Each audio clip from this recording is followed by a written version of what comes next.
Friends आपण मानक स्वागत आपनकर प्रिय YouTube channel MJ smile world को आज लेटरटी आपण मान रही द्वितीय अभिभावक शिक्षक शिक्षयित्री तथा विद्यालय परिचालना और उन्नयन कमिटी बैठक जहाँ आपनकर 10/8/2024 शनिवार दिन विद्यालय करा लेटरटी आपनकर ओडिशा विद्यालय शिक्षा कार्यक्रम प्राधिकरण तरफ करा लेटर नंबर रही 7358 डेट रही 6/8/2024 लेटरटी आपनकर समस्त जिला शिक्षा अधिकारी ओडिशा समस्त जिला प्रकल्प संयोजक समग्र शिक्षा ओडिशा समस्त ब्लॉक शिक्षा अधिकारी ओडिशा पाखु करा यदि लेटरटी को संपूर्ण रूपे देखा चलित शिक्षा वर्ष 2024-25 द्वितीय अभिभावक शिक्षक शिक्षयित्री तथा विद्यालय परिचालना और उन्नयन कमिटी बैठक ता 10/8/2024 शनिवार रे सारा राज्य विद्यालय गुड़िकर अनुष्ठित हेबो। ए संबंध में पूर्वर प्रेरण करा जायथिबा उपरोक्त पत्र निर्देशनामा अनुसार आपण माने कार्यक्रमटी को सुचारू रूपे संपादन करिवे।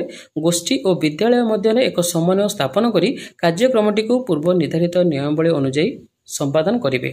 ता सहित आपनकर एठी दिया जायछि गोटे क्यों कार्यक्रम आपनकर विद्यालय करा जीवो अभिभावक शिक्षक तथा शिक्षयित्री तथा विद्यालय परिचालना उन्नयन कमिटी बैठक एठी आपनकर डिटेल्स रही कार्यसूची अभिभावक मानक स्वागत अभिभाषण प्रदान विद्यालय छात्र छात्री मानकर निरापत्ता व्यवस्था ऑनलाइन सुरक्षा और साइबर सचेतनता स्वच्छता पक्ष पालन 1 सेप्टेम्बर 15 सेप्टेम्बर 2024 सुरभि 2024 विद्यालय यूथ एवं इको क्लब गठन छात्र छात्री मानक बयस अनुसार उपयुक्त श्रेणी नाम लेखाइबा और नियमित भाव में शिक्षा समाप्ति को सुनिश्चित करने बेटी बचाओ बेटी पढ़ाओ कैशोर छात्र छात्री मानक इनसेनिरेटर और भेंडिंग मेसीन अभिभावक मानक ठारू विद्यालय शिक्षार सर्वांगीन उन्नति निमंते गठनमूलक प्रस्ताव धन्यवाद अर्पण। शिक्षा ही प्रगतिर चाबिकाठी शिक्षा माध्यम छात्र छात्री मानकर बौद्धिक और सहबौद्धिक गुणावलीर विकास होता है। सकारात्मक आचरणगत परिवर्तन ही शिक्षार मूल लक्ष्य अटे। शिक्षा माध्यम पिला मानकर सर्वांगीन विकास रे अभिभावक और शिक्षक शिक्षयित्री माने प्रमुख भूमिका निर्वाह करिथांती। विद्यालय शिक्षार सर्वांगीन उन्नति और गुणात्मक शिक्षार एही लक्ष्य को परिपूर्ण करिया पई अभिभावक शिक्षक शिक्षयित्री बैठक और विद्यालय परिचालना कमिटी विद्यालय परिचालना उन्नयन कमिटी बैठक आह्वान करने एकांत अपरिहार्य अटे। यह बैठक द्वारा अभिभावक माने सीधा सड़क विद्यालय सहित संयुक्त होई विद्यालयर बहुविध विकास में विभिन्न आलोचना अंशग्रहण करने सुजोग पाई थांती। चलित शिक्षा वर्ष में 4 गोटी अभिभावक शिक्षक शिक्षयित्री बैठक आयोजन करने स्थिरीकृत होईछि जहाँकि शैक्षिक कैलेंडर 2024-25 स्थानित होईछि। तन्मध्यरु प्रथम अभिभावक शिक्षक बैठक ता 2/4/2024 तारिखरे अनुष्ठित होई जाइछि जेउथिरे कि छात्र छात्री मानकर समाप्ति सूचक आकलन 2 शिक्षण उपलब्धि को अभिभावक मानक सह आलोचना और प्रदर्शन करा जायथिला। चलित शिक्षा वर्ष नामलेखा संबंधी समस्त विषय मध्य आलोचना करा जायथिला। स्थिरीकृत शैक्षिक कैलेंडर 2024-25 अनुसार द्वितीय अभिभावक बैठक ता 10/8/2024 शनिवार दिन सारा राज्य में अनुष्ठित हेबो। एणु समस्त अभिभावक मानक अनुरोध करू कि समस्ते उक्त कार्यक्रम में योगदान करी सक्रिय अंशग्रहण माध्यम आलोचना को आगे नेबे और छात्र छात्री मानकर गुणात्मक शिक्षार विकास में सहभागी हेबे। अभिभावक मानक स्वागत अभिभाषण प्रदान अभिभावक शिक्षक बैठक और विद्यालय परिचालना उन्नयन कमिटी बैठक प्रारंभ में प्रधान शिक्षक शिक्षयित्री वृंद समस्त अभिभावक मानक चलित शिक्षा वर्षर अभिभावक और शिक्षक शिक्षयित्री बैठक को सहुदयतार सहित स्वागत करेंगे। आलोचना हेबाकु थिबा विषय वस्तु गुड़िक विद्यालय छात्र छात्री मानक निरापत्ता व्यवस्था छात्र छात्री शिक्षक शिक्षयित्री अभिभावक मानक पई सुरक्षित विद्यालय एकांत अपरिहार्य अटे। विद्यालय को सुरक्षित रखिबारे विद्यालय परिचालना उन्नयन कमिटी एवं अभिभावक मानक गुरु दायित्व रही। विद्यालय निरापत्ता रक्षा निमित्त निम्नलिखित पदक्षेप गुड़िक अपरिहार्य अटे। विद्यालय भित्तिभूमि और अणभित्तिभूमि संक्रांतीय जांच करा जाय विद्यालय निरापत्ता रक्षा निमंते योजना प्रस्तुत करने विद्यालय सुरक्षा संक्रांतीय कमिटी गठन करा जाय यार नियमित बैठक को सुनिश्चित करा जिवो। प्रति विद्यालय जड़े शिक्षक शिक्षयित्री विद्यालय निरापत्ता और छात्र छात्री सुरक्षा निमंते फोकल पॉइंट टीचर हिसाब रे मनोनीत होई कार्य करिवे। विद्यालय भित्तिभूमिर तदारख तथा भित्तिभूमि व्यतीत अन्य दिगगुड़िकर तदारख कमिटी द्वारा अनुष्ठित हेबो। विद्यालय हता भितर थिबा कौनसी विपज्जनक सामग्री जमिति फिनाइल सर्फ किरोसिन गैस अन्य परीक्षागार व्यवहृत सामग्री इत्यादि को निरापद भाव रखा जिवो। विद्यालय सुरक्षा शपथ एक बोर्ड द्वारा प्रदर्शित हेबो सह एही बोर्डर समस्त आवश्यक इमरजेंसी टेलीफोन नंबर गुड़िक लेखा हेबो। पिला मानकर दृष्टिगोचर हेबा भरी स्थान में यह बोर्डटी प्रदर्शित हेबा विधेय। विद्यालय अग्नि निरापत्ता जंत्र कार्यक्षम अवस्था उपलब्ध हेब यह सुनिश्चित करेंगे। विद्यालय आशु चिकित्सा फास्ट एड बॉक्स उपलब्धि सुनिश्चित कराइबा सह एथिरे थिबा औषध इत्यादि नियमित वैधता जांच कराजिबार आवश्यकता रही। निकटस्थ स्वास्थ्य केन्द्र सहायतार छात्र छात्री स्वास्थ्य संबंधी जांच और निराकरण दिगरे विहित पदक्षेप नियाजिबा जरूरी अटे। विद्यालय स्वच्छ शौचालय निरापत्ता पानीय जलर व्यवस्था को सुनिश्चित कराजिबो। विद्यालय प्रवेश द्वार निष्कासन द्वार ऊपर महला सीढ़ी खेल पड़िया पाठागार परीक्षागार शौचालय इत्यादि मौजूद संपर्कित मानचित्र विद्यालय परिसर लगाजिबो। श्रेणीगृह किंबा विद्यालय हता मध्य कौन वैद्युतिक सामग्री खोला विपद संकुल अवस्था नथिबाकु सुनिश्चित कराजिबो। पिलामानंकु प्राकृतिक विपर्यय मुकाबिला संपर्कित मनुष्यकृत विपदर मुकाबिला साइबर सेफ्टी सड़क सुरक्षा निरापत्ता संपर्कित तालीम नियमित भाव विभिन्न संक्षिप्त उपदेश द्वारा अवगत कराइबा। विद्यालय पाचेरी हत्या को लगी जदि कौन दुकान बजार निशाद्रव्य विक्रय दुकान उपलब्धता इत्यादि प्रोत्साहित कराजिबो नाही। मध्याह्न भोजन समय समस्त शिक्षक शिक्षयित्री उपस्थित रहिबा सह खाद्यर गुणात्मक मान निर्धारण करने विधेय। प्रत्येक शिक्षक शिक्षयित्री प्रधान शिक्षक नियमित भाव विद्यालय छुट्टी पर यह निश्चित करेंगे जे कौन पिला श्रेणीगृह विद्यालय हता मध्य जेपरी रही न जाए। यदि कौन विद्यालय मुख्य फाटक जातीय राज्य सड़क को जोग करुए तेबे शिक्षक शिक्षयित्री छात्र छात्री मानक सुरक्षित भाव में सड़क पार कराइबे। विद्यालय छात्र छात्री मानक रचना साधारण ज्ञान चित्रांकन इत्यादि प्रतियोगिता विद्यालय सुरक्षा संक्रांत विद्यालय स्तर में प्रोत्साहित करा। ऑनलाइन सुरक्षा और साइबर सचेतनता पिलामानकर सुरक्षा पितामाता अभिभावक शिक्षक शिक्षयित्री प्रथम कर्तव्य। आजिकल इंटरनेट समस्त एक ज्ञानर भंडार हो पारि। निजे निजर मत परिप्रकाश करने सामाजिक गणमाध्यम द्वारा लक्ष लक्ष लोक पाखे पहुंची पारुछि। ए संबंध में विगत दिन मानक अभिभावक मानक ऑनलाइन सुरक्षा एवं साइबर सचेतनता उपरे विशद भाव में आलोचना करा जायथिला। पितामाता सेमानकर पिलामानक पई इंटरनेट रो व्यवहार यार लाभ क्षति और सुरक्षित ऑनलाइन कार्यकलाप संपर्क बुझेबा पई समय देवा आवश्यक। छात्र छात्रींकर मानसिक स्थिति और व्यवहार उपरे नजर रखिबे और सेमानकु यथा संभव सोशल मीडिया ठारू दूरी रखिबे। इंटरनेट व्यवहार ब्राउजिंग उपरे ध्यान रखिबे। अजणा लोकर फ्रेंड रिक्वेस्ट को ग्रहण न करिबा इत्यादि उपरे नजर रखिबे। जदि कौनसी छात्र छात्री साइबर शिकार हुअंती संगे संगे cyber crime unit CID crime branch Odisha सह जोगाजोग करेंगे। ए संबंध में समस्त अभिभावक तथा शिक्षक शिक्षयित्री माने छात्र छात्री मानक सचेतन कराइबे।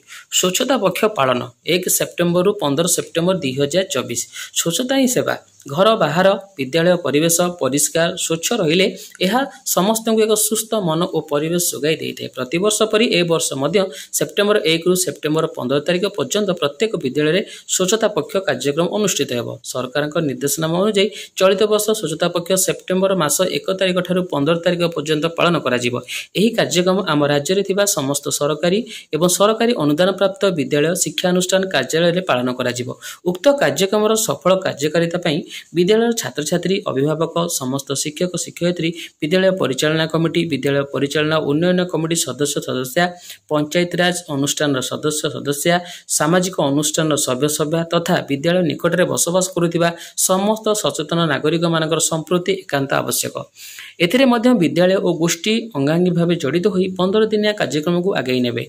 यही कार्यक्रम को सुचारू रूपे परिचालना करिया पई एक 15 दिनर प्रस्तावित कार्यक्रम जिला मानकु प्रेरण कराजिबो। समस्त अभिभावक शिक्षक शिक्षयित्री गोष्ठी एसएमसी एसएमडीसी पीआरआई मेंबर मानकर सहयोग रे आपण माने उक्त कार्यक्रम रे सहयोग करी विद्यालय परिवेश को सफा सुतरा करिवे और कार्यक्रम को सुफल करिवे। सुरभि 2024 चलित वर्ष प्रतिवर्ष पर छात्र छात्री मानक मध्य अंतर्निहित गुणावलीर विकास में सुरभि कार्यक्रम माध्यम छात्र छात्री मानक मध्य विभिन्न प्रतियोगिता अनुष्ठित हेब। विद्यालय और आंचलिक स्तर छात्र छात्री माने प्रतियोगिता भाग नहीं राज्य स्तर पर्यंत आसी थांती। चलित वर्ष सुरभि 2024 विद्यालय और गणशिक्षा विभाग आनुकूल्य प्रत्येक विद्यालय अनुष्ठित हेब। एठारे अभिभावक मानकर अवगति निमंते जणाई दिया अछि कि सेमाने तांकर पिला मानकु सुरभि प्रतियोगिता संबंध में सचेतनता कराई प्रतियोगिता भाग नेबार तांकर पिला मानकु प्रस्तुत कराइबे। जेउथिरे कि अभिभावक मानकर गुरु दायित्व रही। विद्यालय यूथ एवं इको क्लब गठन आम राज्य में प्राथमिक और उच्च प्राथमिक एवं माध्यमिक विद्यालय गुड़िक यूथ एवं इको क्लब गठन होइछि। विद्यालय पिलामानकर पई परिवेश संबंधी शिक्षा और सचेतनता समस्या और समाधान जैव विविधता जलवायु एवं स्थानीय परिवेश पोषण स्वास्थ्य परिमल परिच्छन्नता वैज्ञानिक मनोवृत्तिर उद्रेक वृक्षरोपण जलर सुव्यवहार ଓ ସଂରକ୍ଷଣ ଓ ସ୍ୱତନ୍ତ୍ର ଜୀବନଶୈଳୀର ଧାରଣା ତଥା ବିଦ୍ୟାଳୟ ପରିବେଶକୁ ସ୍ୱଚ୍ଛ ସବୁଜ ସୁନ୍ଦର କରିବା ଏହି କ୍ଲବର ମୂଳ ଲକ୍ଷ୍ୟ ଅଟେ।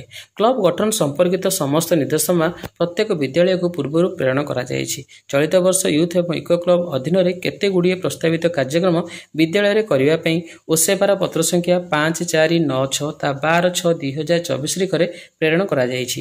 ଏଥିପାଇଁ ପ୍ରତ୍ୟେକ ପ୍ରାଥମିକ ବିଦ୍ୟାଳୟକୁ 5,000 ଟଙ୍କା, ଉଚ୍ଚ ପ୍ରାଥମିକ ବିଦ୍ୟାଳୟକୁ 15,000 ଟଙ୍କା ଓ ମାଧ୍ୟମିକ ବିଦ୍ୟାଳୟକୁ 25,000 ଟଙ୍କାର ଆର୍ଥିକ ଅନୁଦାନ ପ୍ରଦାନ କରାଯାଉଛି। ଏହି କାର୍ଯ୍ୟକ୍ରମଗୁଡ଼ିକ କିଭଳି ଭାବରେ ସୁଚାରୁ ରୂପେ ବିଦ୍ୟାଳୟରେ ସମ୍ପୂର୍ଣ୍ଣ ହୋଇପାରିବ ସେଥିପାଇଁ ମଧ୍ୟ ଗୋଷ୍ଠୀ ସହଯୋଗର ଆବଶ୍ୟକତା ରହିଛି। ଏ ସମସ୍ତ କାର୍ଯ୍ୟ କରିବା ସମୟରେ ଗୋଷ୍ଠୀ ସମ୍ପୃକ୍ତି ଆବଶ୍ୟକତାକୁ ଅନୁକରଣ କରିପାରିବେ। ୟୁଥ୍ ଏବଂ ଇକୋ କ୍ଲବର ସଦସ୍ୟମାନଙ୍କର ନାମଗୁଡ଼ିକ ଏକ ବୋର୍ଡରେ ପ୍ରତ୍ୟେକ ବିଦ୍ୟାଳୟରେ ଉପଲବ୍ଧ ହେବା ଆବଶ୍ୟକ। ଏତଦ୍‌ବ୍ୟତୀତ ଚଳିତ ବର୍ଷ କେତେଗୁଡ଼ିଏ ବସ୍ତାନି ବିହୀନ ଦିବସ ପାଳନ ପାଇଁ ମଧ୍ୟ ନିର୍ଦ୍ଦେଶନାମା ଜାରି କରାଯାଉଛି। ଏହାକୁ ମଧ୍ୟ ବିଦ୍ୟାଳୟରେ ନିର୍ଦ୍ଦିଷ୍ଟ ସମୟରେ ପାଳନ କରିବେ। ଛାତ୍ରଛାତ୍ରୀମାନଙ୍କୁ ବୟସ ଅନୁଯାୟୀ ଉପଯୁକ୍ତ ଶ୍ରେଣୀରେ ନାମ ଲେଖାଇବା ଓ ନିୟମିତ ଭାବରେ ଶିକ୍ଷା ସମାପ୍ତିକୁ ସୁନିଶ୍ଚିତ କରିବା। ଶିକ୍ଷା ପ୍ରତ୍ୟେକ ପିଲାର ଜନ୍ମଗତ ଅଧିକାର। ଆମ ରାଜ୍ୟରେ ପ୍ରାକ୍ ପ୍ରାଥମିକ ଶ୍ରେଣୀଠାରୁ ଆରମ୍ଭ କରି ପିଲାମାନଙ୍କର ଶିକ୍ଷାଦାନ କାର୍ଯ୍ୟକ୍ରମ ଆରମ୍ଭ ହୋଇଥାଏ। ପ୍ରତ୍ୟେକ ପିଲା ଯେଭଳି ଭାବରେ ତାର ବୟସ ଅନୁଯାୟୀ ଉପଯୁକ୍ତ ଶ୍ରେଣୀରେ ନାମ ଲେଖାଇବ ସେଥିପ୍ରତି ଅଭିଭାବକମାନେ ଧ୍ୟାନ ଦେବା ଆବଶ୍ୟକ। ନାମ ଲେଖାଇବା ସହିତ ପିଲାମାନେ ବିଦ୍ୟାଳୟକୁ ନିୟମିତ ଯିବା ଓ ପାଠପଢ଼ା କାର୍ଯ୍ୟ ଠିକ୍ ଭାବରେ ହେଉଛି କି ନାହିଁ ତାକୁ ତ୍ୱରାନ୍ୱିତ କରିବା ହିଁ ଅଭିଭାବକମାନଙ୍କର ଦାୟିତ୍ୱ। ନାମ ଲେଖାଇଥିବା ପିଲାଟି ଯେଭଳି ଭାବରେ ତାର ଶିକ୍ଷା ଭଲ ଭାବରେ ସମାପ୍ତି କରେ ସେଥିପ୍ରତି ସତଚେଷ୍ଟିତ ହେବା ଆବଶ୍ୟକ। ବିଦ୍ୟାଳୟରେ ତାର ଉପସ୍ଥାନ ଜାହିର କରିବା ଏବଂ ଠିକ୍ ସମୟରେ ନିର୍ଦ୍ଦିଷ୍ଟ ଶ୍ରେଣୀର ପାଠ୍ୟକ୍ରମ ଶେଷ କରି ପରବର୍ତ୍ତୀ ଶ୍ରେଣୀକୁ ଉତ୍ତୀର୍ଣ୍ଣ ହେବା ଉଭୟ ଶିକ୍ଷକ ଶିକ୍ଷୟିତ୍ରୀ ଅଭିଭାବକମାନଙ୍କର ଗୁରୁ ଦାୟିତ୍ୱ ରହିଛି। ଏଥିପାଇଁ ସରକାରଙ୍କ ତରଫରୁ ଛାତ୍ରଛାତ୍ରୀମାନଙ୍କୁ ପାଠ୍ୟପୁସ୍ତକ ପୋଷାକ ବିତରଣ, ସାଇକେଲ ପ୍ରଦାନ, ଛାତ୍ରବୃତ୍ତି, ଛାତ୍ରାବାସ ଓ ଯାତାୟାତ ଭତ୍ତା ଇତ୍ୟାଦି ସମସ୍ତ ପ୍ରକାର ସହାୟତା ପ୍ରଦାନ କରାଯାଉଛି। କୌଣସି ପରିସ୍ଥିତିରେ ପିଲାଟି ଯେଭଳି ଅଧାରୁ ପାଠ ପଢ଼ା ନ ଛାଡ଼ିବା ସେଥିପ୍ରତି ମଧ୍ୟ ଅଭିଭାବକମାନଙ୍କର ଧ୍ୟାନ ଦେବେ। ସାମ୍ପ୍ରତିକ ପରିସ୍ଥିତିକୁ ଅନୁଧ୍ୟାନ କରାଯାଉଛି ଯେ ଅଧାରୁ ପାଠପଢ଼ା ଛାଡ଼ୁଥିବା ପିଲାମାନଙ୍କର ମୁଖ୍ୟ କାରଣ ହେଉଛି ଅର୍ଥନୈତିକ, ସାଂସ୍କୃତିକ ଓ ସାମାଜିକ ଓ ସ୍ୱାସ୍ଥ୍ୟଗତ ସମସ୍ୟା, ପାଠପଢ଼ା ପ୍ରତି ବୀତସ୍ପୃହା ଓ କେତେକ ଅଞ୍ଚଳରେ ଗମନାଗମନର ଅସୁବିଧା। ଏହିସବୁ ଅସୁବିଧାଗୁଡ଼ିକ ହ୍ରାସ କରିବାକୁ ହେଲେ ବିଦ୍ୟାଳୟ ଓ ଗୋଷ୍ଠୀ ତଥା ଅଭିଭାବକମାନେ ମିଳିତ ଭାବେ କାର୍ଯ୍ୟ କରିବା ଆବଶ୍ୟକ। ଗୋଷ୍ଠୀ ସଚେତନତା ଅଭିଯାନ, ବାଳିକାମାନଙ୍କ ପାଇଁ ସଶକ୍ତିକରଣ କାର୍ଯ୍ୟକ୍ରମ, ସରକାରଙ୍କ ଦ୍ୱାରା ଯୋଗାଇ ଦିଆଯାଉଥିବା ବିଭିନ୍ନ ବୃତ୍ତି ଓ ଶିକ୍ଷା ସମ୍ବନ୍ଧୀୟ ସହାୟତା ଯୋଜନା, ବିଦ୍ୟାଳୟ ଭିତ୍ତିଭୂମି ବିକାଶ ଓ ବାଳିକା ସହଯୋଗୀ ଶିକ୍ଷଣ, ଅନୁକୂଳ ପରିବେଶ, ଗମନାଗମନର ସୁବିଧା, ତଦାରଖ ଓ ସହାୟତାର କାର୍ଯ୍ୟକ୍ରମ ଓ ମୂଲ୍ୟାୟନ, ବିଦ୍ୟାଳୟ ବାହାରେ ଥିବା ପିଲାମାନଙ୍କର ସ୍ୱତନ୍ତ୍ର ତାଲିମ, ଋତୁକାଳୀନ ଛାତ୍ରାବାସ ଓ ରାଜ୍ୟ ମୁକ୍ତ ବିଦ୍ୟାଳୟ ପ୍ରତିଷ୍ଠାନ ମାଧ୍ୟମରେ ମିଳୁଥିବା ସମସ୍ତ ସୁବିଧା ସୁଯୋଗଗୁଡ଼ିକୁ ବାଳିକାମାନଙ୍କ ନିକଟରେ ପହଞ୍ଚାଇବା ଆବଶ୍ୟକ ଅଟେ। ବେଟି ବଚାଓ ବେଟି ପଢ଼ାଓ। ନାରୀ ହିଁ ଦେଶର ସଂସ୍କୃତି, ସେ ସର୍ବଦା ପୂଜନୀୟ। ନାରୀ ଶିକ୍ଷିତ ହେଲେ ଦେଶ ଶିକ୍ଷିତ ହେବ। ଏ ଦେଶକୁ ଉତ୍ତମ ଭାବେ ଗଢ଼ି ତୋଳିବାକୁ ହେଲେ ନାରୀମାନଙ୍କର ଭୂମିକା ସର୍ବଦା ପ୍ରଶଂସନୀୟ ଓ ଅନୁକରଣୀୟ। ନାରୀମାନଙ୍କୁ ଶିକ୍ଷା କ୍ଷେତ୍ରରେ ଆଗେଇ ନେବାକୁ ହେଲେ ସମସ୍ତ ବାଳିକାମାନଙ୍କୁ ପାଠ ପଢ଼ାଇବା ଶିକ୍ଷାର ମୁଖ୍ୟ ସ୍ରୋତରେ ସାମିଲ କରାଇବାକୁ ପଡ଼ିବ। ବାଳିକା ଓ ବାଳକ ମଧ୍ୟରେ କୌଣସି ଭେଦଭାବ ରଖିବା ଅନୁଚିତ। ତେଣୁ ବାଳିକାମାନେ ଯେଭଳି ଉତ୍ତମ ଶିକ୍ଷା ପାଇପାରିବେ ସେଥିପାଇଁ ଅଭିଭାବକମାନଙ୍କର ଗୁରୁତ୍ୱପୂର୍ଣ୍ଣ ଭୂମିକା ରହିଛି। ତେଣୁ ଅଭିଭାବକମାନେ ବାଳିକା ଶିକ୍ଷାର ପ୍ରଚାର ଓ ପ୍ରସାର ପାଇଁ ଯଥାସର୍ବଦା ଚେଷ୍ଟିତ ହେବେ। କନ୍ୟା ସନ୍ତାନ ଏକ ଆଶୀର୍ବାଦ ଏବଂ ବାଳିକାମାନଙ୍କ ଶିକ୍ଷାର ବିକାଶରେ ମାଆମାନଙ୍କର ଭୂମିକା ବିଷୟରେ ବିଶଦ ଭାବରେ ଅବଗତ କରାଇବେ। ଆମ ସମାଜରେ ଝିଅମାନଙ୍କର ସଂଖ୍ୟା ହ୍ରାସ ପାଇବା ସେମାନଙ୍କ ପ୍ରତି ପରିବାରର ତଥା ସମାଜରେ ଥିବା ବିମୁଖତାକୁ ଦର୍ଶାଉଛି, ଯାହାଫଳରେ ଆମ ସମାଜରେ କନ୍ୟା ଭ୍ରୂଣ ହତ୍ୟା ପରି ଘଟଣା ଦେଖିବାକୁ ମିଳୁଛି। ସରକାର ଏହି ସମସ୍ୟାକୁ ରୋକିବା ପାଇଁ ଏକ ଆଇନ ପ୍ରଣୟନ କରିଛନ୍ତି। ଏହା ହେଲା ଗର୍ଭଧାରଣ ପୂର୍ବ ପ୍ରସବ ଓ ପୂର୍ବ ନିଦାନ କୌଶଳ ଆଇନ। ଏହି ଆଇନ ଅଧୀନରେ ଆମ ସମାଜରେ କନ୍ୟା ଭ୍ରୂଣ ହତ୍ୟା ଆଇନ ଅନୁସାରେ ଏକ ଦଣ୍ଡନୀୟ ଅପରାଧ ଅଟେ। ଅଭିଭାବକମାନେ ନିମ୍ନଲିଖିତ ବିଷୟଗୁଡ଼ିକ ଉପରେ ଧ୍ୟାନ ଦେବେ। ସମସ୍ତ ବାଳିକାମାନଙ୍କର ନାମଲେଖା, ନିୟମିତ ବିଦ୍ୟାଳୟକୁ ଆସିବା ଓ ଶିକ୍ଷଣ ଅଭିବୃଦ୍ଧି ପାଇଁ ଶିକ୍ଷକ ଶିକ୍ଷୟିତ୍ରୀମାନଙ୍କ ସହ କଥାବାର୍ତ୍ତା କରି ଯତ୍ନବାନ ହେବେ। ବାଳିକାମାନଙ୍କର ପରିଷ୍କାର ପରିଚ୍ଛନ୍ନତା, ଉତ୍ତମ ପୁଷ୍ଟି ଉପରେ ଧ୍ୟାନ ଦେବେ। କୈଶୋର ଅବସ୍ଥାରେ ବାଳିକାମାନଙ୍କର ଉପଯୁକ୍ତ ସ୍ୱାସ୍ଥ୍ୟ ସଚେତନତା, ଅଧିକାର ଓ ସୁରକ୍ଷା, ଶାରୀରିକ ଓ ମାନସିକ ସମସ୍ୟା, ପରିବର୍ତ୍ତନ, ଭୟାବହ ରୋଗ ଇତ୍ୟାଦି ସମ୍ପର୍କରେ ପିଲାମାନଙ୍କୁ ସଠିକ୍ ଜ୍ଞାନ ଦେବେ। ବାଳିକା ଓ ବାଳକମାନଙ୍କର ସାମାଜିକ ଲିଙ୍ଗକୁ ନେଇ ସକାରାତ୍ମକ ମନୋଭାବ ସୃଷ୍ଟି କରିବେ। ଅଭିଭାବକମାନେ ବାଳିକାମାନଙ୍କର ଶିକ୍ଷାରେ ଅର୍ଥ ବିନିଯୋଗ କରିବେ। ବାଳିକାମାନଙ୍କର ଶିକ୍ଷା ଓ ବୃତ୍ତି ଚୟନ ସମ୍ପର୍କିତ ଅଧିକାର ଦେବେ। ଶିଶୁ ଯୌନ ଅପରାଧ, ନିର୍ଯାତନା ବିଷୟରେ ପିଲାମାନଙ୍କୁ ବୁଝାଇବେ। ବାଳିକା ଓ ବାଳକ ଉଭୟଙ୍କୁ ସମସ୍ତ କାର୍ଯ୍ୟରେ ଅଂଶଗ୍ରହଣର ସୁଯୋଗ ଦେବେ। ବାଲ୍ୟ ବିବାହକୁ ବିରୋଧ କରି ବାଳିକାମାନଙ୍କୁ ପାଠ ପଢ଼ାର ସୁଯୋଗ ଦେବେ। ଶିଶୁ ଚାଲାଣକୁ ସତର୍କତାର ସହ ଅନୁଧ୍ୟାନ କରି ତା ବିରୁଦ୍ଧରେ ସଂଗ୍ରାମ କରିବେ। ଏହି ମର୍ମରେ ଶିକ୍ଷକ ଶିକ୍ଷୟିତ୍ରୀମାନେ ଅଭିଭାବକମାନଙ୍କୁ ବେଟି ବଚାଓ ବେଟି ପଢ଼ାଓ ସମାଜ ଓ ପରିବାରର ଗଠନରେ ନାରୀମାନଙ୍କର ଭୂମିକା ସମ୍ବନ୍ଧରେ ଅବଗତ କରାଇବେ। କୈଶୋର ଛାତ୍ରୀମାନଙ୍କ ପାଇଁ ଇନସିନେରେଟର ଓ ଭେଣ୍ଡିଂ ମେସିନ ମେସିନ୍ ବ୍ୟବସ୍ଥା आम राज्यर उच्च प्राथमिक और माध्यमिक स्तर में पढ़ुवा छात्र छात्री मानकर मासिक ऋतुस्राव जनित परिष्कार परिच्छन्नता निमंते प्रत्येक विद्यालय इनसिनरेटर और भेंडिंग मेसिन व्यवस्था करा जाउछि। एही मेसिन सरकारी और सरकारी अनुदान प्राप्त उच्च प्राथमिक और माध्यमिक विद्यालय छात्र छात्री मानक निमंते लगा जाउछि। राज्यर प्रायतः 20,356 विद्यालय बालिका मानक पे उद्दिष्ट थिबा शौचालय एही मेसिन लगा जिवार व्यवस्था करा जाउछि। पर्यायक्रमे एहाकु समस्त उच्च प्राथमिक और माध्यमिक विद्यालय को संप्रसारित करा जिवो। मां माने सेमानकर किशोर झियो मानकु ए संबंधରେ अवगत कराइबे एवं विद्यालय रे पढुथिबा झियो मानकर एहा सुविधा नहीं पारिबे।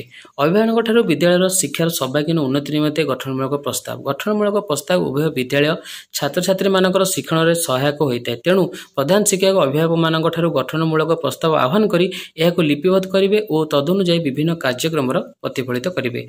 धन्यवाद अर्पण। गोष्ठी शिक्षक एवं विद्यालय सुंदर भाव में गढ़ी तोलिबा पई सेमानकर उद्यम सर्वदा प्रशंसनीय। आजिर अभिभावक माने सचेतनता हेले सेमानकर पिला माने भविष्यत रे एक सुनागरिक हेबे एथिरे कहार संदेहर अवकाश नहीं। विभिन्न समय अभिभावक माने पिला मानकर सुविधा और असुविधा को शिक्षक शिक्षयित्री मानक सहित आलोचना करी समाधान पंथा बाहर करंतु। कर्ममय जीवन जीविका भितर किछि समय बाहर करी विद्यालय प्रगति रे सहायक हुअन्तु। विद्यालय विभिन्न कार्यक्रम रे सहभागी होइतिबारु सेमाने धन्यवादर पात्र अटंती। एही मर्म रे प्रधान शिक्षक समस्त को धन्यवाद अर्पण करिवे और सेमानकर सुचिंतित मतामत को रेकर्ड करी विद्यालय उन्नतिर व्यवहार करिवे। आपण मानकर सहयोग और सदिच्छा कामना करूछु आगामी पीटीएम एसएमसी एसएमडीसी पई। तो ये थिला आपणकर संपूर्ण विषय वस्तु बा कार्यक्रम गुड़िक आपण माने किपरि आपणकर विद्यालय रे द्वितीय अभिभावक शिक्षक शिक्षयित्री तथा विद्यालय परिचालना और विद्यालय परिचालना उन्नयन कमिटी बैठक आयोजन करिवे। धन्यवाद।